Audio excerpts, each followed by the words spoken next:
Right, I don't think I have to talk too much in the beginning, as Bernd already told you who I am, which project I am. But nevertheless, for my topics, I would like to line out our motivation and partners in the beginning, just quick and simple, as I don't know if all of the participants already know what and why we are doing. And then I would like to give a brief overview of the scope and the components of the ontology in the matter of the whole project, and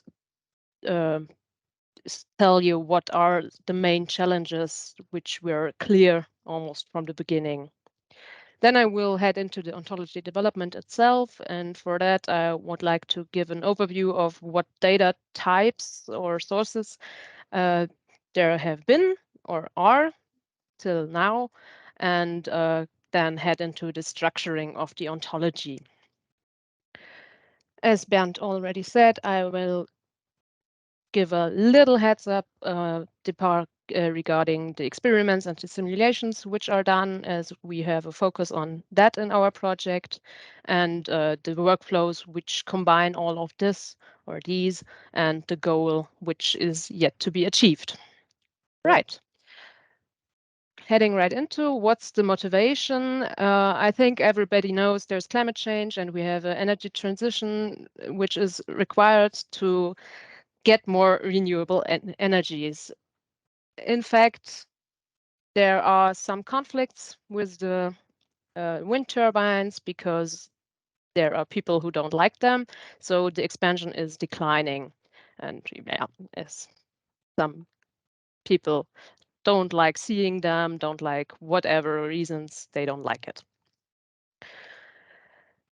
There have been some kinds of horror pictures. Some are simulated, some are correct pictures with what happened in reality. And of course, the lifetime of these turbines is limited, and even more, the loads are assumed way higher than they actually occur because of safety reasons. So many of the turbines who have to be shut down now or in the next time could easily be operated for some time more. Because we don't have that much space and that much new turbines, of course, it would be quite nice to know the green range in which these turbines can be operated for a longer time.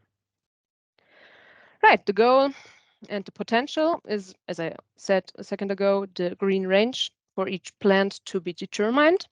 And the results we are hoping for are the determination of the actual possible operating time based on existing data, and creating a tool for designing and dimensioning future plants which don't exist at today, and even using the results as a basis for predictive maintenance of these wind turbines so that we all can be happy and idyllic again. Right. Who are we? We are the Technical University of Munich and the Deggendorf Institute of Technology. In the DIT Deggendorf, we have two campus working for this project, the Institute of Applied Informatics in Freyung, which I am from. We are there for the ontology development and the topic of workflows and the software app. And we have our colleagues in Hutturm, who care about the process of manufacturing and the simulation of this. And they do carry out the experiments to record the process effects. And then we have our Technical University of Munich, more explicitly the carbon composites chair. They do multi-scale simulation and experiments on the material and the component behavior. Right. The scope of the project is quite big. We have a whole chain of from the material to the manufacturing process to the blade route to the complete wind turbine, or what's they called, and then of course the environment in which these are operated. And our goal is to get all this real stuff into the virtual world by defining material ontology, process, and component and generate a digital twin with the simulations. And so we can even put the weather inside there. What's the main challenge in this project is that we are handling composite materials, which means we have a relatively little impact of the raw material, meaning fiber and matrix and stuff like that. But we have a really, really big impact of the production process. And it is pretty much an experience-based process where the knowledge is in the head and very much try and error and no documentation. As you can see in the right side in the image of a real production process of a blade, it's a pretty big scope, and we have to build a complete component ontology for the whole thing, and even looking at the internal interfaces between fiber, resin, etc., and linking them. And yep. Right, so we're in the ontology playground show and tell, so I would like to give a really fast overview of the last 3 years, I think 2 years, how we started and where we are now. In the beginning, a colleague of mine was heading for a very theoretical approach and mainly teaching our material domain guys what is an ontology and looking at the logics, the very mathematical backgrounds of that. Then we tried or created our first mind maps. This one is especially I till today have printed out and have over there on my next to my desk to look at, where the whole overview of the material and process and component and the dependencies between that have been outlined. And of course, then we headed, or I headed, over to creating the ontology with Protégé as almost everybody, and structuring it and making the taxonomy and creating the dependencies between the classes and the instances for sure. And yeah, we are not finished yet. We have hopefully not quite some time left. So we will see where we are when the project is finished in the end. Right. When we head into the ontology development, the first thing you should do is the goal and scope, defining them. Of course, we also did that. That it was a quite simple MD document where we had some requirements and competency questions defined. Of course, the domain we are covering is fiber reinforced plastics, and more concrete glass fiber mainly because it's used all the time. And then we looked at what the ontology should be used for, and it's mainly for information retrieval and for structuring the data within the project and to describe the relationships, and in the end to use mainly Sparkle to retrieve data from the ontology and with a tool in the end write new data to the ontology. Then for the scope, who will use it? Of course, the SensoTwin project members, and maybe we will see, hopefully, possibly other researchers, not only at the chairs, which we are working at, but more interested researchers. And on the long term, we, of course, aim to bring our ontology to industrial partners, for example, in Material Digital 3, and into the wind energy sector. For the competency questions, I remember that that was a topic in the last show and tell sessions already, how many competency questions. We indeed only formulated 4 of them, and all sound quite similar. And that's basically querying for the properties and boundaries and influences when testing a test piece or a component. And what was one goal is to couple the simulation and the experimental data. And what I've, for me, learned about that is that maybe you should put more effort in the describing the competency questions or requirements or boundaries in the beginning, so you don't have that much of implicit knowledge in the end what your ontology can do and what not, because that's so mainly then in the end adjust and revise if necessary to, because you, I don't know, see that you have one aspect that you haven't put there but is necessary, or that you don't need any data of that kind at all and that it's too much work to implement it. Right, as it was wanted in the nice document, I have looked after some of the data sources that I've used in creating the ontology. These come in all shapes and sizes that can be or have been all kinds of text documents, may it be Word or simple text documents, or mainly in data sheets, the PDFs. Of course, we have many Excel sheets, CSV sheets, and kind of that stuff. We also have XML for modeling purposes mostly. I even got some PowerPoints to retrieve my data from. And of course, I talked to the people and or we talked all together and did some interviews or workshops or however you want to call it. For these some of the types, I would like to give some examples because I find it quite interesting. As you might see, this is a text document. These are screenshots out of a Word document. And for automatic information retrieval, this is not possible because you have a description of a process here, and there is so much information and data in this text document which you have to read. Like, I don't know, can you see my cursor maybe? Like you have which material is used, which auxiliary material is used. You have process description, and you have the value propositions of these process descriptions. You have the measurings of the um, of the stuff, and you have the process which is used, which is not declared anymore any further. Like it's just with the vari process that's needs some more information. And you have even new process nodes which you wouldn't make. In my case, I haven't used before, like Battisti Diamantsäge. I have never seen that before, and it's just dropped in like there. And okay, we use that, we have to.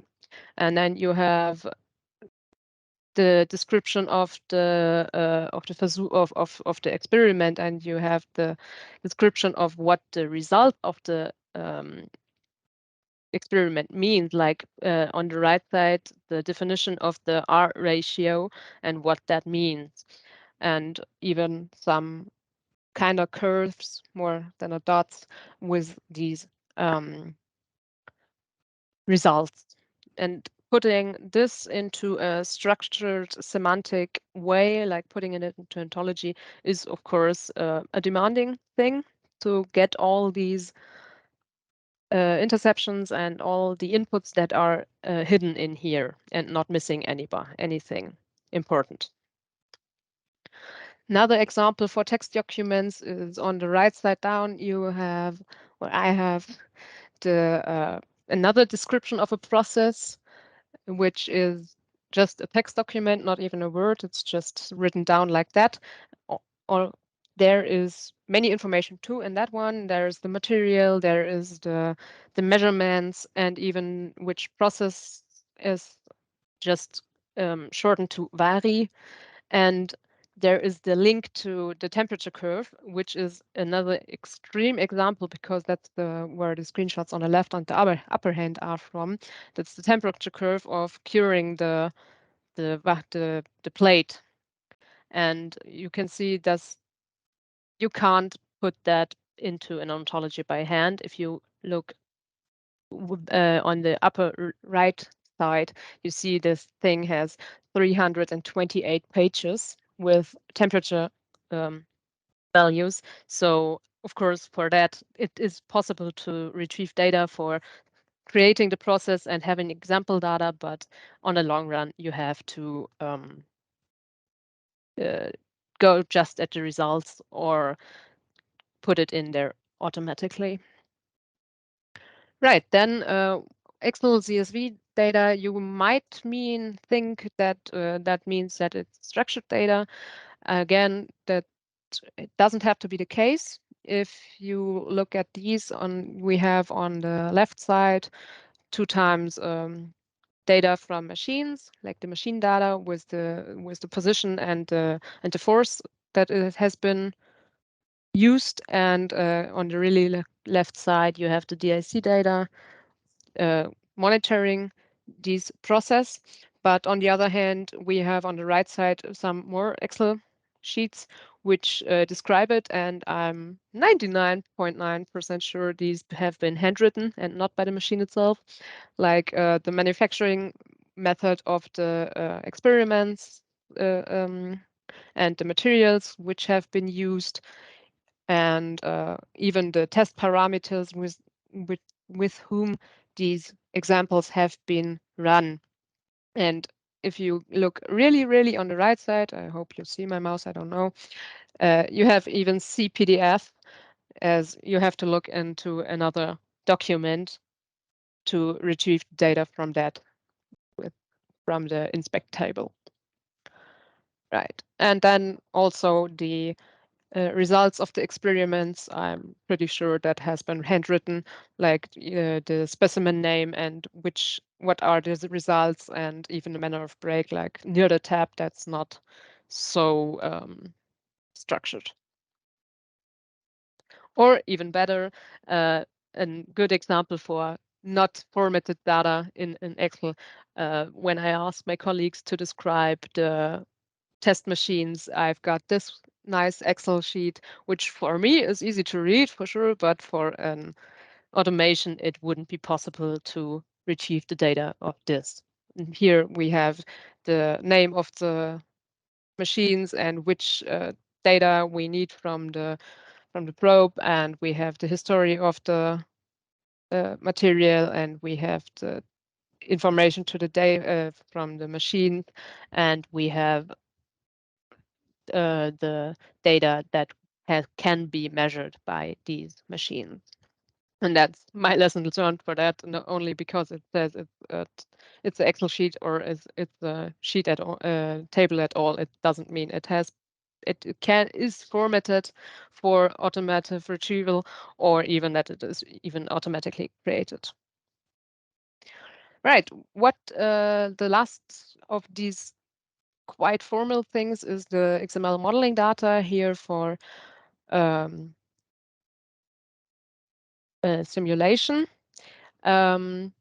which is one I could get. And that's also something that it could look like when you get some information just for describing how the simulation is working and which are the imports or inputs for the simulation.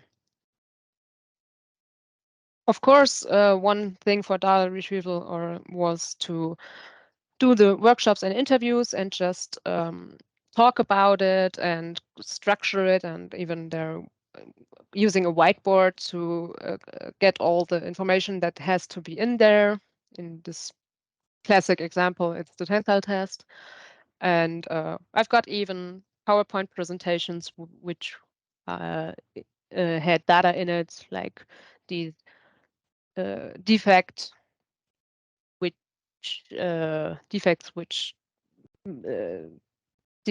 are influencing the life cycle of the probe. And yeah, what I have learned from that is one image says more than 1,000 words. I mean, we're talking about ontologies. You can't go around a mind map in that. So I think we all agree on that one. And very important, every time talking beats the documents. When you try to model a process, it's much more effective or easier to understand the process when you just talk to somebody instead of just getting the inputs, getting the outputs, getting the parameters of the process, and then having to model it, because you really have trouble understanding what is happening in between. Right. Summing up the information gathering and elicitation, some lessons learned all over these.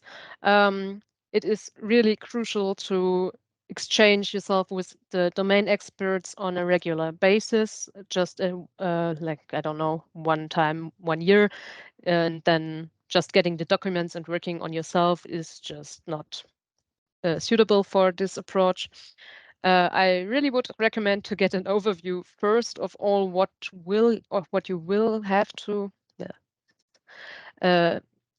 put in your ontology, because you need it or you will get tangled up really quickly, and you have to structure that before you're starting to implement it in the ontology, because I've tried to just take the first approach and then put it into Protégé, and then, I need the process for that, and then I hopped over there, and you just get tangled up so quick and you are confusing yourself really, really hard.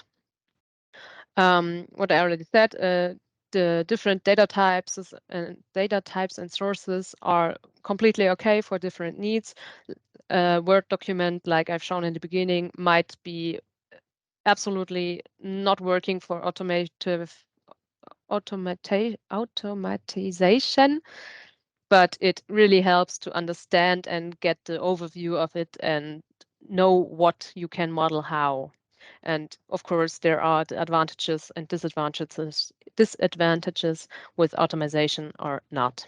And the XML data I shown before has shown me that it is okay to have a manually created thing with just dummy data before you really look at how you can create these automatically, just to test if you can work with these formats and with these imports and stuff like that.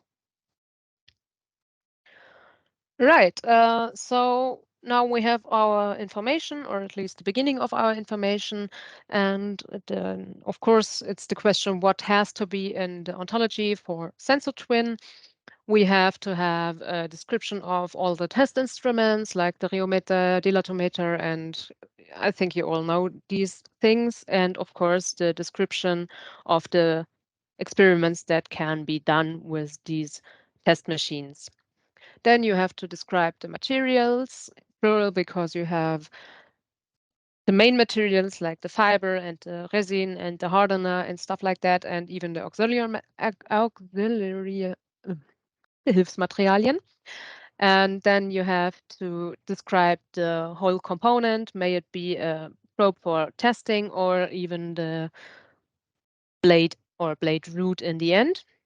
Of course, are these components manufactured? In our case, we have mostly the vacuum-assisted resin infusion, short BARI process. It is shown down on the left with all these levels of layers. And lastly, our goal is to describe the simulation in the ontology as well, or the simulations. There are more than one. Yeah, we have, of course, used Protégé there as most of the people, and we decided to build upon the mid-level ontology PMD core ontology, rather than looking in or using the BFO or something like that. Right. So what does our ontology look like now? We have, as in the core, the main structure with the object. In the object, we have some engineered material, and we have a raw material, and we have auxiliary material, and all of that, and of course our probe. These objects go into a manufacturing process, like a resin and a fiber goes into the manufacturing of a test piece. And of course, the output of a manufacturing process is again an object. Surprise. Then we can prepare our specimen for our testing machines with all the sub-process steps that are needed for that. course, that is the next process of a manufacturing process, because when you've not manufactured it, then you don't have it. And we have as input, of course, an object, and as output an object, mainly a broken object, but an object. And the prepare specimen process is the next process of the prepare specimen process is the next process of the manufacturing process now. Right. Then this object, which is now prepared, is the input for an maybe mechanical testing process, in example, the well-known tensile test. In our case, the quasi-statischer Zugversuch nach ASTM 3039, or if you go on the PMDAO, the tensile test ISO 68921. Right. These processes are executed by the process nodes, like the testing machines, like the Universalprüfmaschine in the case of the tensile test. And of course, the analyzing process is a next process of the prepare specimen process. Then with the output of the process or the process steps is again it's an output, and we have from tensile test the manner of break or the tensile strength or the Young's modulus and stuff like that. On the other hand, we have the simulation processes not directly connected to the physical objects. Unfortunately, still not so sure how you can manage to do that. And for that, we have an example, the virtual structural material test process.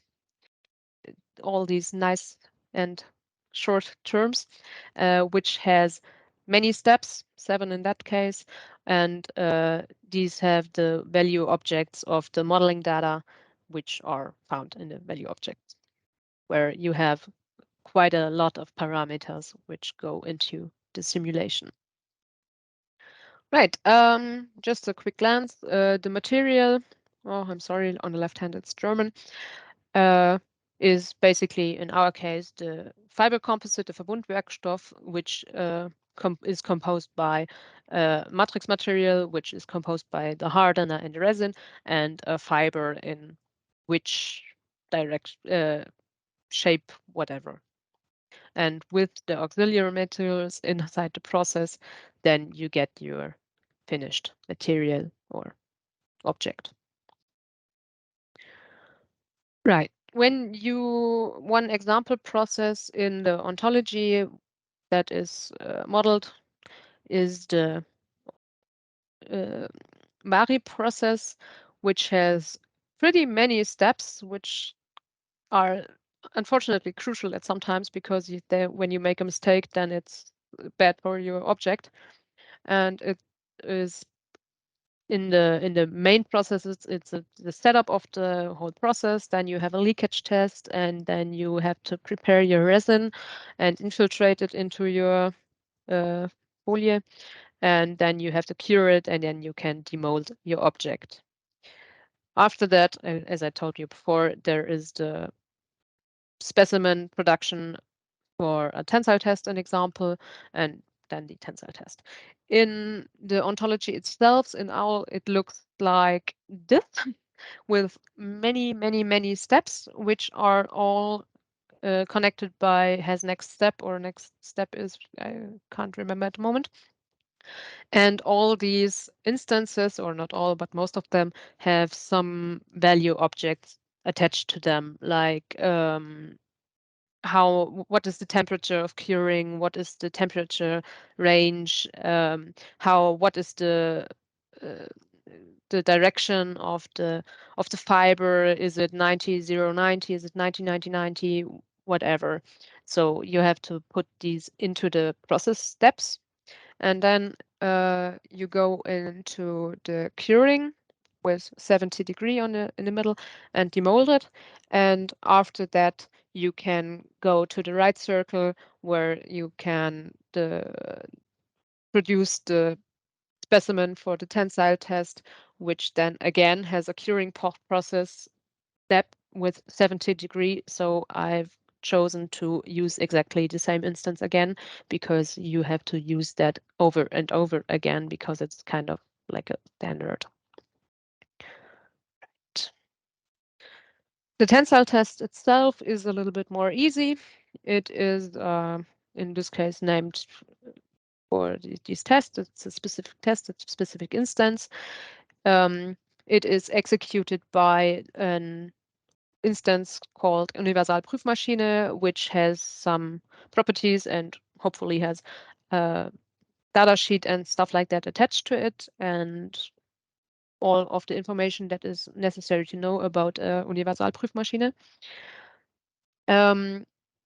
This tensile test has an input, of course. This is the specimen that has been produced in the process shown on the last slide. And it has all of these outputs, the Young's modulus, the Poisson, the manner of break, and all of these, which have, of course, value objects attached to them. Right. Then one example of the simulation, it's the same one I have shown before. I think, maybe not. It's the simulation of some endless fiber reinforced material, which is one directional and tested against the fiber direction, I think. As you can see, these are all the steps. The steps are not so complicated. The 7 steps that are executed by the software or the process node, but all of these steps have the value object attached to them, which they need. For example, the step 1 has very many inputs, which mean different things. And then it has the next step, step 2, or has next step 2. And then in the end, out of the last step, you get your result. And why I have that screenshot in there is because the right screenshot, I really don't know anymore what was the plan with these data property assertions I put there. I have in there something like, is it final process node, yes or no? And that would be one question I would like to ask in the round again, how to determine the first and the last step of a process, because I'm pretty sure it's not done like that. But that's so I'm not using it for that anymore, but it's an artifact, let's say it like that. Great. Lessons learned for the ontology structuring, for the ontology development. Number 1, mostly important, is document everything you do from the beginning and document and start creating the documentation of your ontology, because in the end you won't know anymore what you have been doing the last week. And it is very annoying to create documentation for something you have created like half a year ago. And second one, you shouldn't be afraid to fail. I failed, and everybody in the Material Digital projects I've talked to failed too. So I think everybody will fail at some point. And so that's the next point. Maybe it's sometimes better to start from scratch again. I mean, you have your knowledge now, but building the ontology, it's faster starting from a white paper than trying to repair everything that has changed or that was wrong in the first place. And it fits to my thesis in the beginning, that you have to structure yourself and your doing before you start doing it, because you really easily can get carried away when you are diving down a rabbit hole. I hope this saying exists in English. And then you look at this, and then next thing comes, and you can't blink as fast as you are somewhere completely different and have no idea what you have done the last week, because you were in the beginning working on a completely different topic. And I like that saying from, I think it's Parkinson's law, work expands so as to fill the time available for its completion. So if you have like 3 weeks for completing that, and then you get into the rabbit hole for 2 weeks and 4 days, you will complete it in last day, but you could have completed in the beginning, directly in the beginning. And one crucial thing is to be consequent with naming your classes, your taxonomy, your instances, and start describing and translating your classes and instances and properties right in the beginning, so you don't have to look through all of your instances and classes in the end and check if you have the English translation in there or not. Right. So, as I promised, I want to give a really quick overview of the whole experiments and simulation stuff that I try to put into the ontology, so you get a view of that. What are the other people in this project doing? So we have the point of materials and processes, so the creation of the components, which are mainly done in Huturm. And they are, for example, this is one Einheitszelle they've created. They have the data from the DIMA, from the DSC, from the Rheometer, from the Universalprüfmaschine and all of that. And they have the simulation of the global simulation of the solid finite element model. And it takes account of the deviation in the temperature ramp or in the global fabric orientation and stuff like that, and can handle these. And they do the local deviations with a local simulation. For example, when you have some folding in your object or some waves or the fiber volume content doesn't match with the ideal perfect model. So these are the local deviations, and both of these are mapped to the global shell FE model. So the local residual stresses and stiffnesses, which are coming from the local deviations, and stresses and the geometric deviations. As you can see, that's not exactly rectangular, these Einheitszelle. These are mapped too, and that's when you have your big global shell FE model, which is kind of the digital twin of this material and process. Then we have a nice image of the blade of a wind turbine. As I told you in the beginning, we think that these wind turbines can be operated way longer.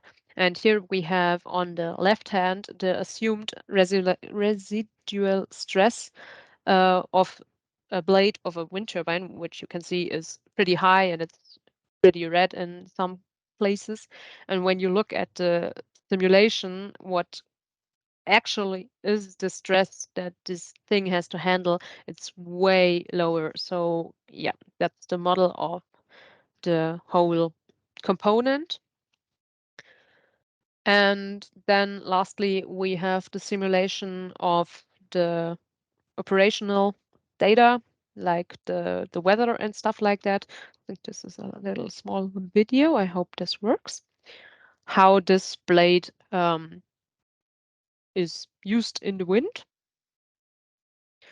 So you can see it is moving. Of course, it is moving most in the tip of it, but the stress is in the root of it, which is why we are mainly focusing on the root, because it's the first thing to get damage in these blades. Yeah. So of course, in the end, we have to combine all of these, or they won't make any usage. at all. So the workflow for that, or in the software app, is at first you can have a file upload for the ontology we're creating, and have or put your parameters right into this wonderful list, which is a pretty nice way to show why we need the ontologies for it, because I wouldn't want to type all these in manually. So you can just open an existing ontology or open an existing simulation and retrieve that data set. When you have these inputs, then a simulation is run. In our case, that's Abacus, so it will be done in Docker containers, because we can't do that in Python. And for the output, we have a 3D model, and we have a 2D diagram, and of course the raw data, which of course can be exported then. So the models can be exported, and you can export an ontology with the new experiment data and the corresponding input data, of course. So this is the example of how the output of a tensile test might look like. As I said, the 3D model with the fibers and the matrix seen here, which is very practical because you can see on the first side where is something. So we are trying to stay with that. And of course, the curve with the stresses and where you can see where it breaks. And down there, you can see how you can export the ontology, or of course, just the data into a CSV file. That's just a tensile test. In the end, we want to have all these simulations of the ontology in one big workflow. So you have the the microstructural simulation of the material, and the process simulation of the material, and of the whole macrostructural simulation. All of these are getting done and are then put into the ontology as a kind of a database, and can then again be the input for the simulation of the lifetime extrapolation model of the wind turbine route. And of course, we have then our data, like this can be run for 10 years, maybe, I don't know. And that's all nice that we say that. I wouldn't believe that if I was somebody building these things. So of course we are going to, or the colleagues of Technical University Munich are going to and starting now building our physical demonstrator, which then can be tested and seen if our results do make any sense and if they are correct. So stay continued for the final results of SensoTwin, and I thank you for your attention. And my colleague Peter Hoffmann, also doing ontologies at THD, is unfortunately not here today.